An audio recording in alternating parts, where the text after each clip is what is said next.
Welcome to Books in Sum, your go-to for bite-sized book summaries. Hold Me Tight by Sue Johnson. This book discusses how to improve your relationship by examining how the partners respond to one another emotionally in various situations. It explains why we argue so often about unimportant stuff, how to stop playing the blame game, and what it takes to bring your sex life to new heights. It also provides case studies from the author's own practice using F to show how the partners can reshape how they act in these key moments and form stronger and more long-lasting bonds. It also explains why couples fight so often over the most mundane details of housekeeping and how to avoid the toxic blame game. Finally, it explains why people feel disconnected from the other and choose to hide in their work. Partners tend to blame one another, but they can heal their relationships by recognizing this pattern and changing their behavior. This is exemplified by Pam and Jim's therapy session, in which Pam told Jim that she enjoyed the week they'd just spent together and wanted to be able to support him more. Jim blamed Pam for never supporting him, only scolding him and telling him he wasn't good enough. Jim told Pam that he didn't want to keep attacking her, and she told him that she wanted to be more supportive. In the end, both agreed to stop blaming each other and felt that they had taken the first step toward a better relationship. The author of this book discusses how past trauma can trigger powerful reactions in relationships. She explains that people's sensitive points are often attached to painful events they experienced during earlier relationships or when growing up.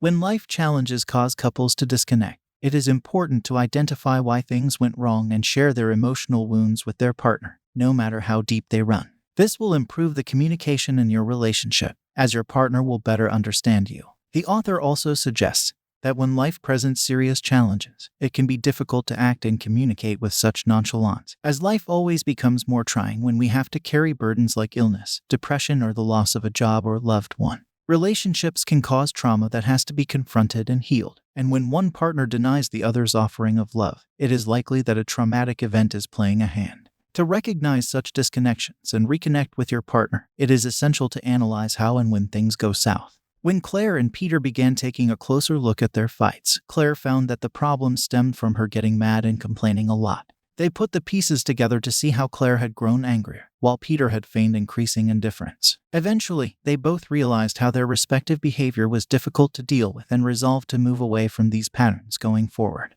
When Helen told Conrad she had breast cancer, he told her she shouldn't get upset because the cancer could probably be cured.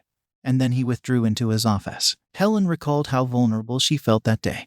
And, after the way Conrad hurt her, she just couldn't trust him. Conrad and Helen began discussing a traumatic event to unpack what happened. To heal the damage, Helen took the first step by articulating the pain as clearly as possible. Conrad then acknowledged the trauma by remaining emotionally present throughout their conversation. Strong emotional bonds are the core of a good sex life that lasts throughout the years. Couples tend to think that their relationship problems stem from bad sex, but the reality is that bad sex is a product of their emotional challenges. Emotional bonding is key to good sex. When couples feel emotionally connected, they become more likely to share their vulnerabilities, which naturally improves the quality of their sex. Lovers who feel confident in their emotional attachments can tune into one another's feelings and experiences, which can be useful in pleasuring each other sexually. The world is inherently traumatic, and we need emotional connections to deal with it. Trauma is the result of events that are so emotionally violent that they change a person's outlook on the world, such as childhood abuse or rape.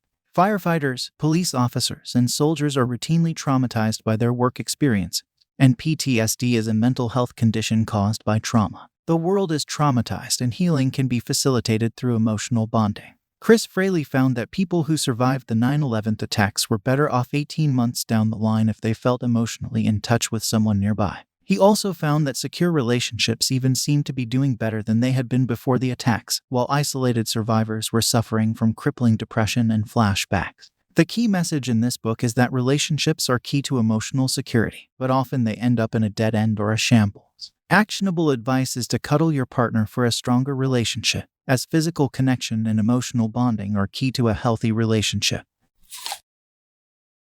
We hope you found this summary helpful in your listening journey. If you're interested in diving deeper into the topic or getting your hands on the whole book, be sure to check the description below where we've included links to the book and other related products that may be useful to you. Don't forget to hit that subscribe button to stay updated on our latest book summaries, and feel free to leave a comment with any suggestions or requests for books you'd like us to cover. Thanks again for tuning in, and happy listening.